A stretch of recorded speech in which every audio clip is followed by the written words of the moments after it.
All right, we are live.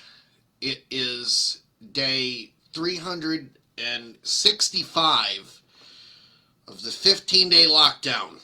My, how the time has flown in between the screaming and the terror and the threatened apocalypse and the trillions of dollars and the things we did wrong on purpose because we do love our safety theater.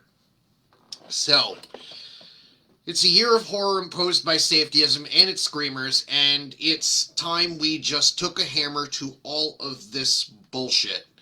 Now, this is a very important video, and I am doing this because somebody has to, and it's about time, and because it is day 365, we're going to have a problem unless somebody sets the record straight now, and we have something we could look back onto when and in the certain event people are going to start pointing fingers when all of the really truly bad stuff happens as a result of what occurred last year.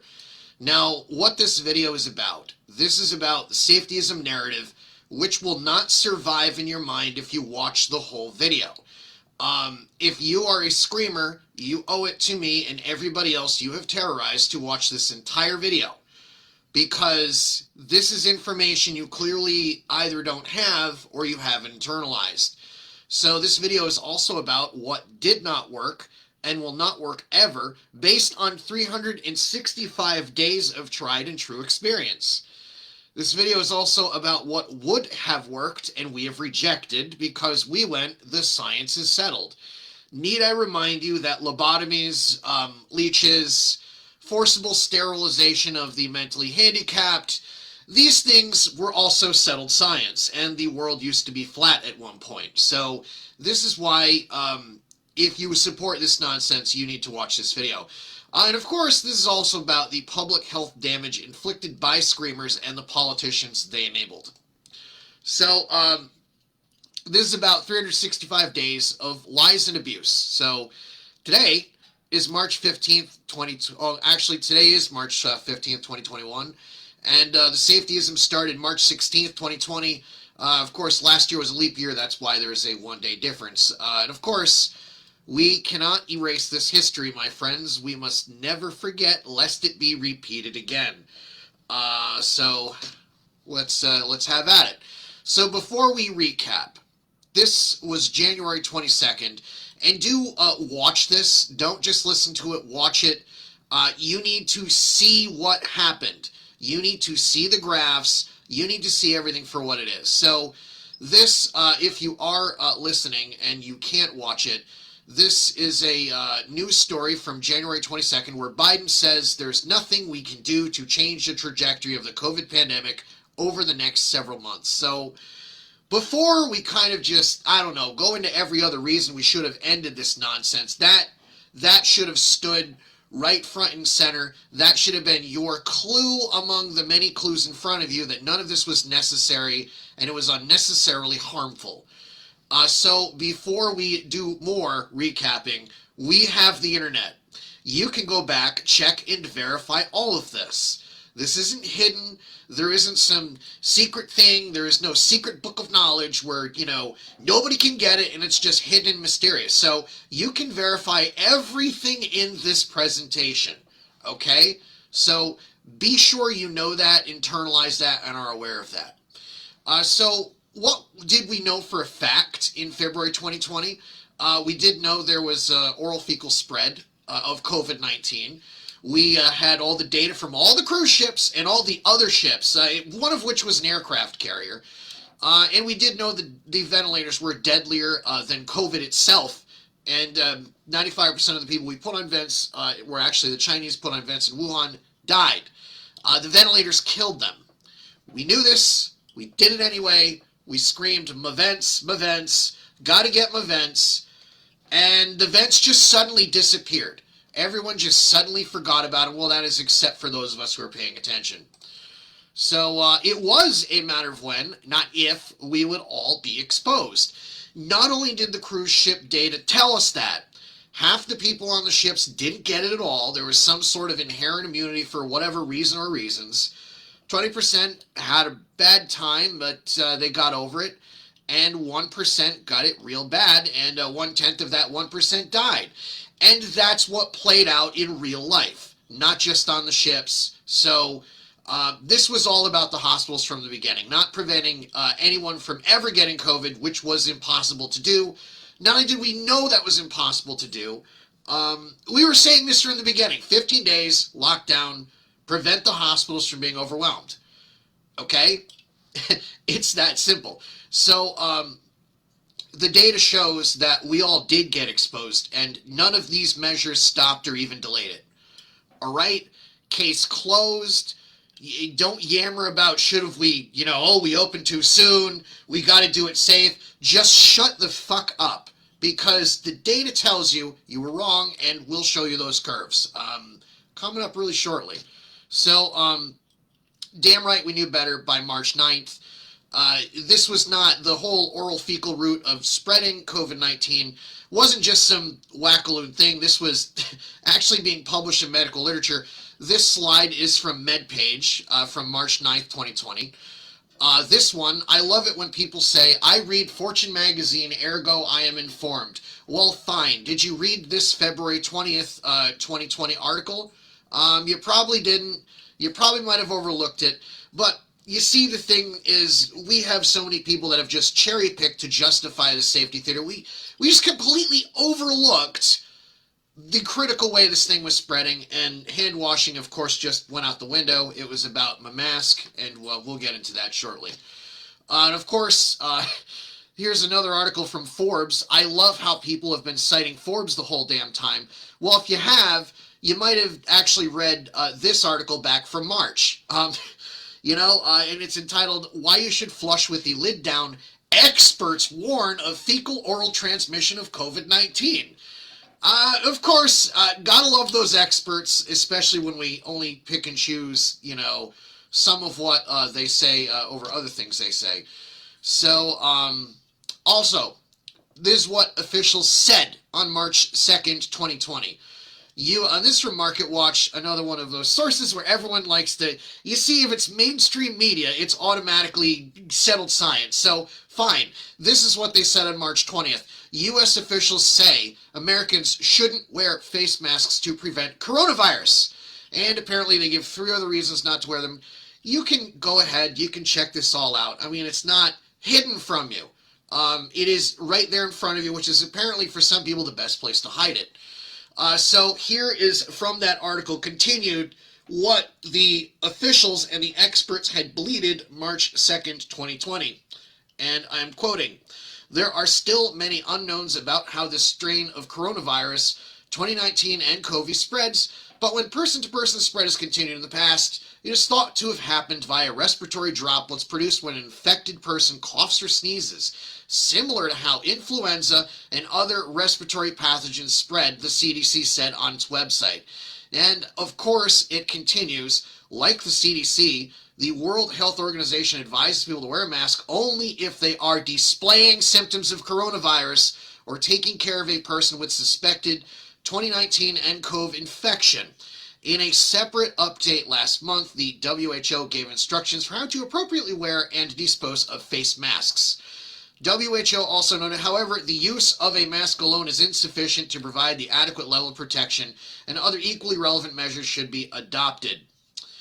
Okay, so that's still the same thing they've been saying the entire time. Apparently nobody is, at least the people that could have stopped the safetyism, they just don't want to pick up on the fact that science is an ongoing process here. And we've learned some things as, we'll go over. Again, this is a review. We're looking back to day 0 of the 15-day lockdown, which has now lasted 365 horrible, torturous, and unnecessary days. So, March 1st, this is from the Daily Mail. Stop buying masks. Surgeon General tells Americans a protective face cover is not effective in preventing virus and causes shortage for healthcare workers. That is actually still true, as the data bear it out. So, here is the scientific method. And it's really simple because, settled science.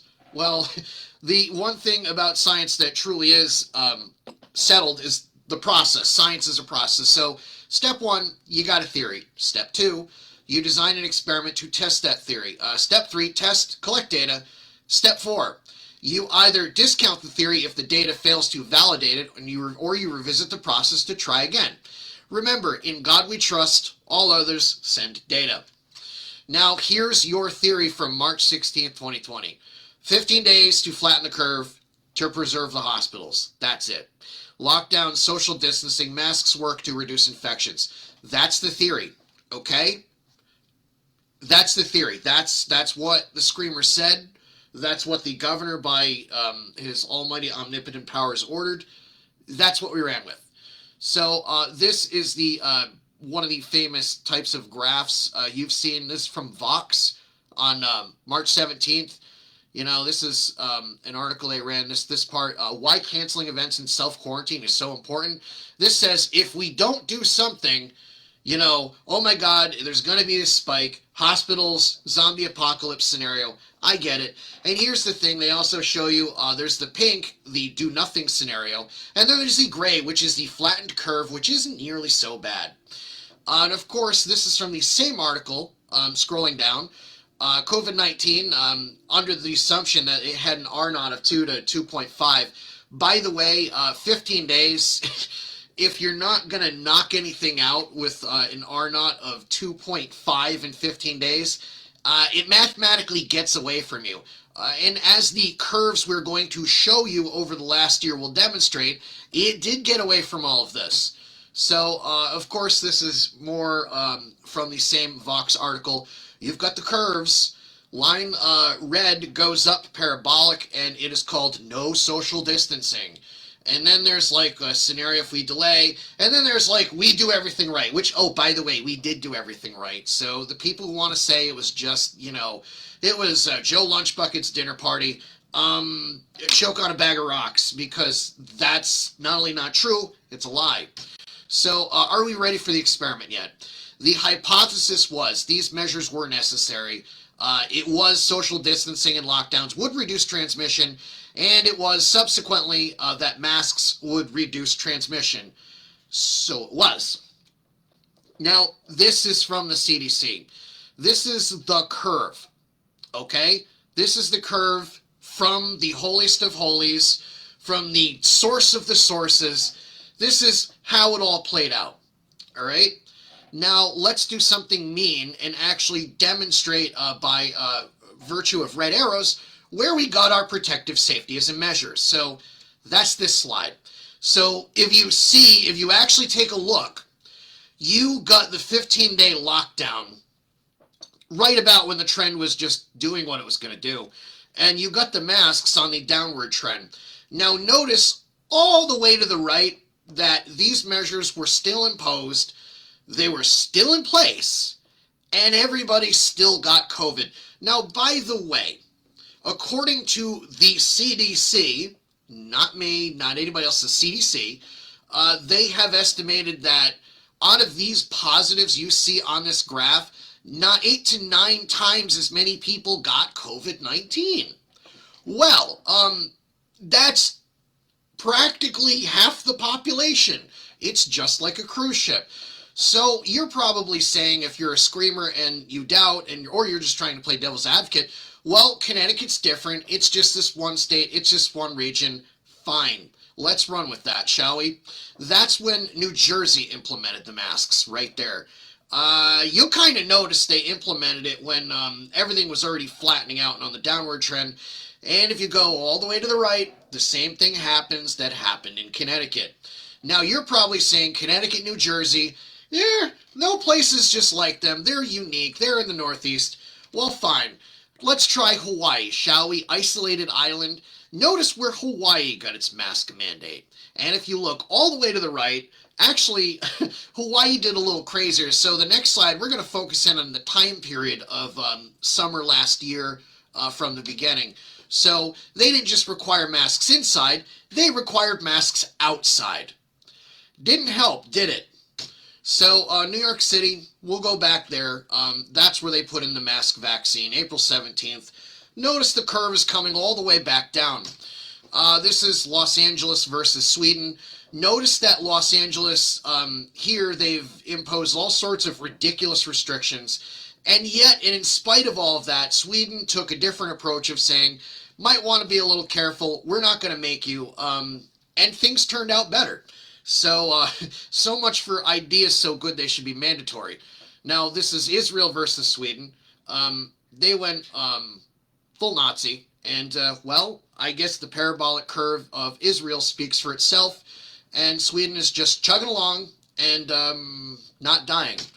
So, Kentucky, same thing. Same thing. Now, I know what you're saying. Israel and Los Angeles and New York City and Connecticut and Sweden and Hawaii and New Jersey, they're all their own different places, you know, so on and so forth. Fine, there's more. So, Argentina, how about that? I mean, talk about, does a different hemisphere do it for you? So they put in the mask mandate, and their curve went through the goddamn roof. So, how about Malawi? You'd figure Malawi is a third world nation, but there's two differences about Malawi. They actually use ivermectin on a regular basis just as a prophylaxis for all the parasites and, you know, viruses they're dealing with over there. So if you'll notice, this is from IHME, the official databank of the screamers other than CDC. So Malawi, you know, talk about 3-4 infections per 100,000 to Connecticut's 190. Yeah, Connecticut, doing everything right. Well, that's apparently where doing everything right gets you. And that's kind of scary if that's right, isn't it? So let's just do something a little more mean, shall we? Let's compare Connecticut to Malawi and Sweden and South Dakota. Well, Connecticut is just leading the way in infections. Actually, Sweden was starting to have some 0 days a month ago. So, yeah, how about that for you settled science people out there? Oh, wait, but more. New York, of course, did worse, and we're just going to add that to the scenario just to demonstrate how absurd this is. So Dr. Fauci has anointed New York as the holiest of the holies. They're like doing everything right. I don't know, guys. So here's the inescapable conclusions, and they are inescapable if you actually just did see all of those curves. The masks did nothing helpful. The lockdowns did nothing helpful. The sector rules and restrictions did nothing helpful. The hypothesis supporting these was wrong. COVID-19 sailed past all of our safety theater toward herd immunity. Okay? So here's where you are. You're in a situation where you wouldn't be able to tell if Miracle Jab worked. We're going to talk about Miracle Jab in a bit, but, you know, that's where you got. So, the top 3 places to get COVID are, number 1, shock and surprise, hospitals. Number 2, nursing homes and long-term care facilities. And 3, your home from the people you live with, okay? It's not the restaurant, it's not the grocery store, it's not outdoor parks, it's not public spaces, it's hospitals, nursing homes in your home. That's where you get COVID. Now, why? Well, something we knew March 6th. Patients with COVID-19 symptoms may experience GI symptoms, possible oral fecal transmission. Well, you know, Governor Cuomo was amazed that everybody got it at home. That should have been the clue. That should have been the clue to end this, but I don't know. Like I said, sometimes the best place to hide things is right in front of people. So here's another thing that we have been hidden. It's been hidden right in front of us. This is the Math Plus protocol. This was available in April 2020 and has since been proven and updated. You see, it only gets better. Oh, and yes, these are actual doctors, so they're not doctors or you're not a doctor me. That's science. They follow the process of science. So here is from the protocol, okay? So there's four phases to the disease. And of course, there's a timing for every sort of treatment. It's not you have miracle pill for the whole process or like miracle jab for the whole process. What you have here is a disease that starts with viral replication, after which you start exhibiting symptoms, after which you go into the third, early pulmonary phase, and then into either remission or the late pulmonary phase. So timing is critical. So rather than, scream about masks and lockdowns, maybe the media could have been talking about this. We might have saved a few lives, perhaps. So here's more from the Math Plus protocol. They actually tried all of this stuff out. They tried, the hydroxychloroquine, which was questionable. They tried the remdesivir, which, at a certain time, you've got to do it at a certain time. Interferon, obviously, toward the beginning, it had a benefit. Toward the end, if you did in a later stage, it would tend to hurt you. And of course, ivermectin, the whole time, had a benefit. And steroids, toward the later part, that had benefit. Now, I'm going to share the fact with you that I have myself gotten COVID-19. Now, I can verify that later part as far as the corticosteroids goes. So basically, I got it late December 2019, early 2020. The cough was terrible. The fever was kind of bad. I had a hard time sleeping. I wasn't on my deathbed, but I wasn't, I just felt miserable, and I went to the doctor and I got an antibiotic for the infections it caused, and I got corticosteroids to get rid of it, and there we go. I recovered. Now, here's why that works that way. So, toward the beginning, that's the incubation period, which obviously even the doctors themselves weigh in. They say, look, once you have symptoms, you're likely PCR positive, okay? So much for that asymptomatic bullshit and treating everybody as if they're sick. Now, there's a recovery period where basically the whole problem with what they call long COVID, as the case has been determined, was you've got, basically it's like an algae bloom. This virus just, takes over, it replicates very fast, but then at a certain point, your body starts to kill it off. Your immune system boosts in, and what they call the cytokine storm is the thing that makes COVID-19 so bad. So the standard of care we had was stay home and die. So a lot of people, of course, stayed home and then they died. That was the standard of care being promoted by the CDC, and to an extent still is, which is really damn sad. So you can talk about over 500 people died with COVID. Of course, of COVID is a different story. But if you do, you have to take into account the things that we purposefully did wrong. And there's a reason we did them wrong, and I'm going to get into that shortly. And in a nutshell, it was miracle jab. So why reject therapy that works? This is the criteria for emergency use authorization. Now, there are 4 different criteria here. You want to stop and read it, that's fine. But the 4th is critical. And I'm quoting this from the FDA's own regulations. There is no adequate, approved, and available alternative to the product for diagnosing, preventing, or treating the disease or condition. That's it right there in a nutshell. You want to know why people aren't talking about Math Plus? You want to know why they aren't talking about ivermectin? You want to know why they were downing hydrochloroquine, regardless of whether it didn't work or not? Because the reason they were trying to smash these things and scare people away was because the second people figured out that it might make a difference, well, guess what? Miracle Jab is gone. It's off the shelf. So if you want the truth, there it is. And of course, it was the screamers that made a call that killed Grandma. They shouted down and excluded even the mere exploration of treatments and interventions other than questionable measures that cause harm. They decided on day one there would be a miracle jab and anything else. You remember the Donald, Operation Warp Grandma into the box. That's why I call it that, and that's what it did. Grandma died needlessly. So, costs. Well, these are the costs that these screamers have asked you pay. Denied substantially delayed hearings in DCF, CPS, criminal, and voluntary commitment cases. Like there might be adverse health consequences, I think so.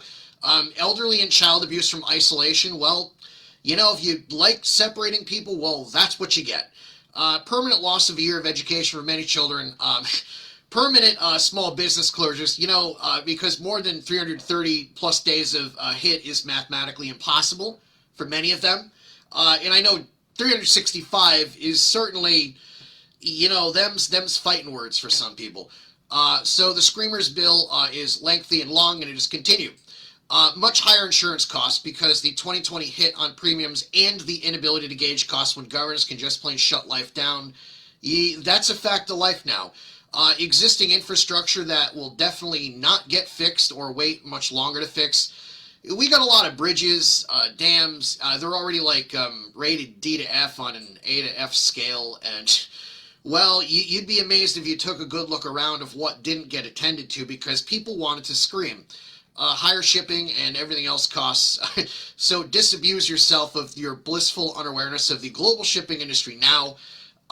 It is in trouble, and that is the thing that keeps half of the world from freezing and the other half from starving. More things these screamers cost, but wait, there's more. The loss of life years, reduced health spans, and life expectancy permanently. You see, when you defer a whole bunch of cancer screenings because you're scaring everybody away, that, you're not going to see that right away, but you're starting to see it.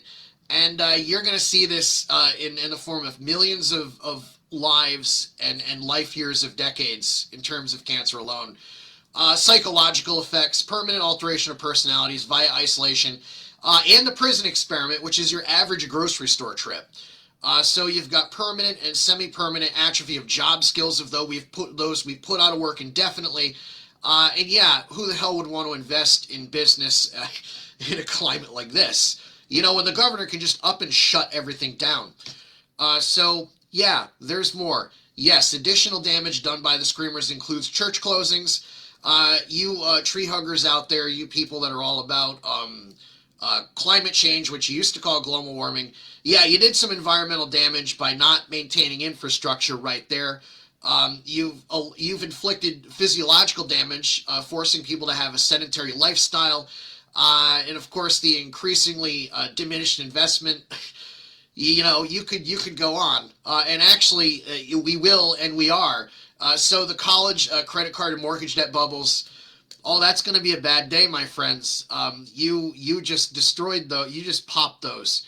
It's a matter of when. It's no longer if.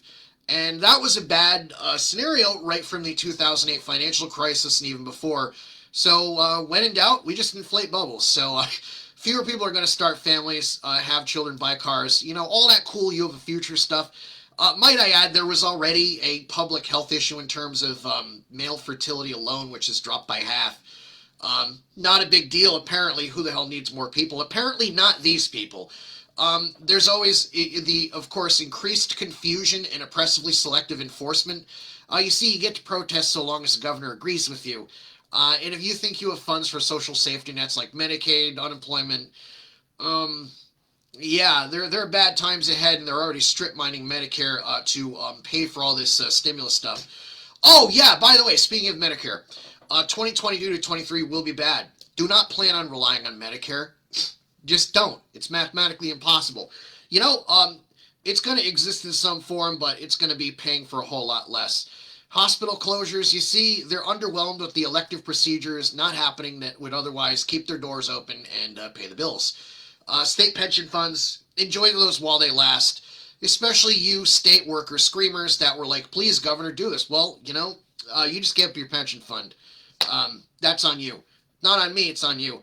Higher state and property taxes, because those benefiting from the proceeds won't give those benefits up quietly. They're going to jack your taxes. That's not a question. They're going to try to, and you need to stop them, because sometimes there are just some things that we just can't afford. And those are the astronomical things. So that kind of goes into inflation. There's already articles out there in the mainstream media, shock and surprise, and they're saying, oh no, inflation isn't a concern. I'm like, well, when you jack the money supply by 50% over the course of 6 months, I mean, that's where you go. I mean, that's just, it's gonna show up. So Operation COVID is ending. We've inflicted permanent damage on ourselves, and it is to the extent we can't vote our way out of it. And for those screamers and the politicians and special interests in charge, this is all about the narrative to justify those horrors they've inflicted that we've just described here. So right now we're in the ex post facto narrative state, and we're trying to transition out of this horrific damage. So have we ever seen this kind of a thing before?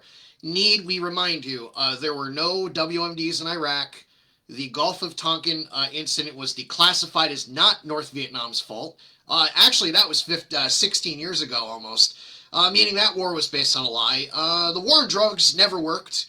You'd kind of figure if a bunch of high people were winning a war against you on anything, you might question how you're doing it, maybe fire some generals. But we didn't do that. We doubled down. We just poured money on that too. The Patriot Act caught 0 terrorists and has been renewed since 2001. Yes, Stephen the Donald did it.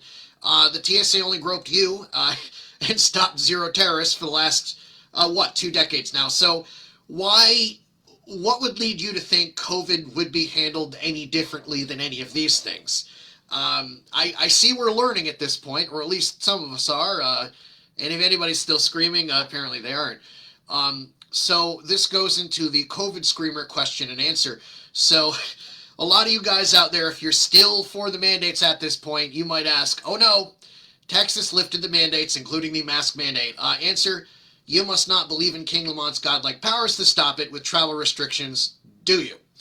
The next question, should I still scream at people for not wearing a mask? Well, the answer is, if you're that afraid, you wouldn't be out. If you're closing that 6-foot gap to do it, you really truly are definitely not afraid if you'd go far enough to involve police or risk a physical confrontation over it. In short, the answer is no. This is zero public health value. Neither the masks, nor your virtue signaling, nor your hostile screaming, if you want to take it that far. Of course, that leads into the next question, but aren't you putting me at risk by not wearing a mask? Answer, you don't believe the mask protects you then. If you thought it did, the question would answer itself as no. This is notwithstanding the fact that the FDA has never approved masks as a medical device to be sold as something that would stop transmission of any disease at all. Leeches, on the other hand, were FDA approved. That's a fact. You can check it and see. Classic question, well, why didn't the court shut this down? I kind of got some experience trying to make that happen, and here's what I can tell you. And it was evident from the bench. The media echo chamber plus the fear you created as a consequence of that echo chamber is exactly why. You see, the screamers created an atmosphere of real threat of destroying careers, respect, and of physical violence with riots.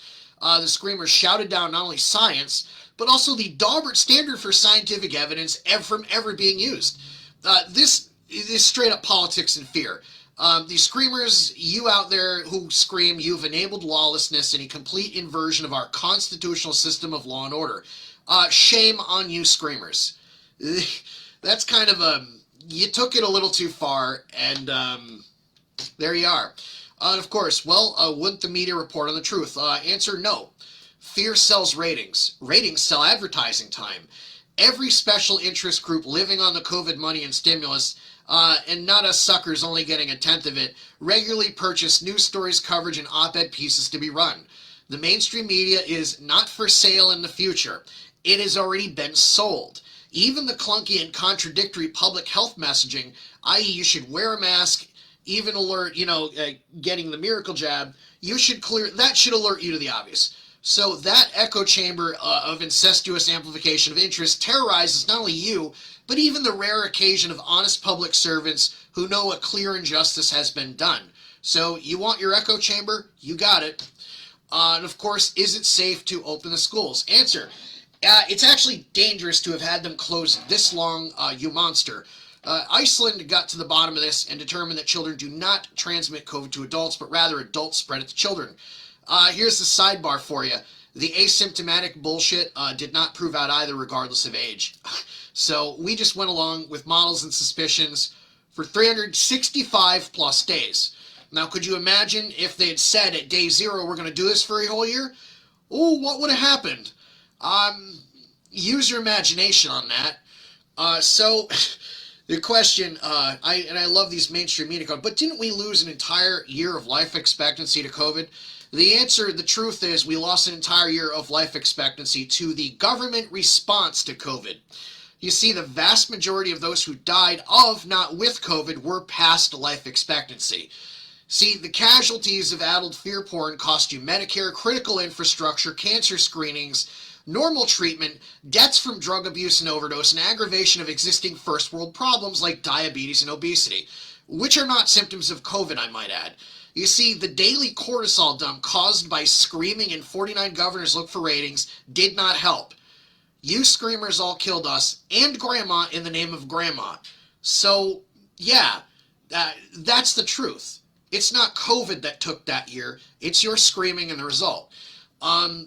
Classic question. Should I get the shot? Answer, especially if you believe it's 95% effective. Follow-up question. Should I wear a mask after I get both shots? Answer. Do you really believe it's 95% effective? If you do, you've answered your own question, haven't you? You see, if you're asking questions like that, you clearly need a hug or human contact, so please, feel free to do that before you get the shots, but definitely after. So that's the kind of society we live in now. So your question, I mean, if it wasn't clear before, but don't people who don't wear masks put anyone at risk? Answer, of course not. You assumed the risk the second you got into your car to go to the grocery store, the gym, the restaurant, or anywhere else. There is no such thing as zero risk anything. You know, that's life. So, I love this one. Question, I'm an essential superhero. Can I demand proof of a medical exemption for mask exemptions? Answer, at your own substantial legal risk. People usually asking this adamantly have no intention of honoring the request anyway, which makes it a Tier 4 HIPAA violation, which is the attempt to obtain personal health information under false pretense. So, don't do it unless you got $50,000 kicking around. Yes, they'll whack you, and then they'll whack your company, and you'll both twice. That's a fine for each of you. So, best of luck with that. Question. You're clearly not complying. What if I shame, shout down, and scream at you louder? Well, here's the truth. I would have masked up on day 1 through 15 of the 15-day lockdown. You said not to. You then made it a religion. You are not winning hearts or persuading minds by threats, intimidation, or wildly contradictory public health messaging, are you? So, best of luck with that. What do I mean by religion? Answer. Religion is an article of faith unsupported by demonstrated cause and effect. There you have it. You see that right there. This is, again, the Connecticut slide from the CDC. This is the curve you did not flatten. None of your screaming did it. This is the data you live with. This is history. It's not the bullshit model you gave us at the beginning saying 2 million people gonna die and 400,000 will die if we do everything right. Well, that's what I mean by religion. So, continued COVID Screamer Q&A. But what should I do? I don't feel safe. Answer, neither do I, especially with the permanent societal health, socioeconomic, and psychological damage you insist we continue to cause. The difference is I truly believe in my own cause and will take action based on what the data has shown.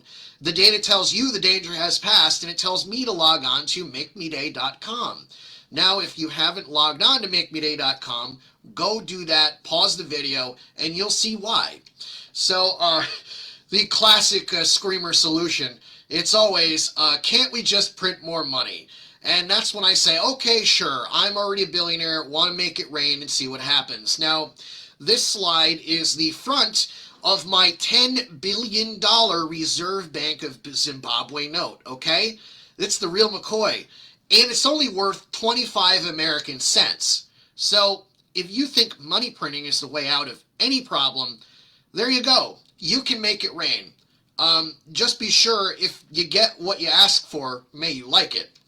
So, of course, the question comes up from the COVID screamers. The screamers might ask, if I'm wrong, how did we get here? Answer, there is no way to change what they, the other screamers, have done.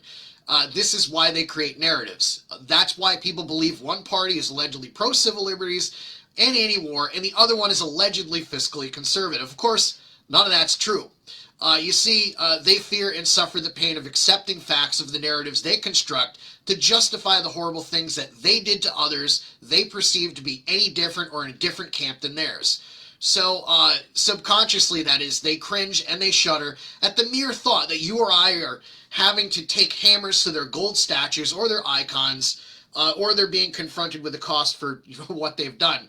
So, that's why people construct narratives, my friends, and that's how we got here. So, continuing that, you see, these narratives not only afford different rules and principles and concepts of justice as to the screamers' friends or what they would not afford to their self-perceived enemies, they come in the name of preserving their narratives, with no real sincere belief that those they disagree with are even human, have rights, have dreams, have a purpose for existing, or have any potential to do good, and of course, thus, they must be lorded and controlled.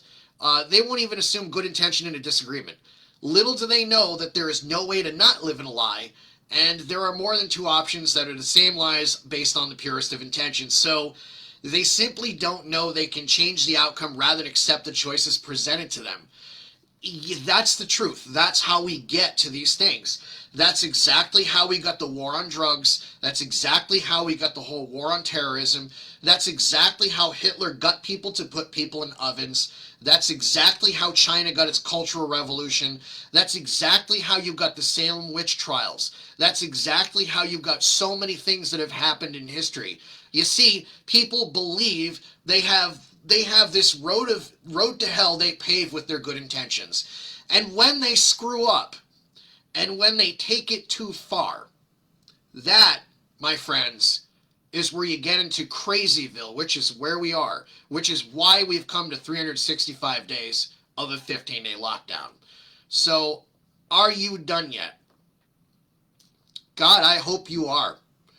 I really hope you are, because you know, the sort of damage we've just described here. Let's just pretend, let's go back to day one when they were saying if it just saves one life. If it just saves one life, they said, it's absolutely worth it. Well, is it? Is saving one life worth strip mining Medicare?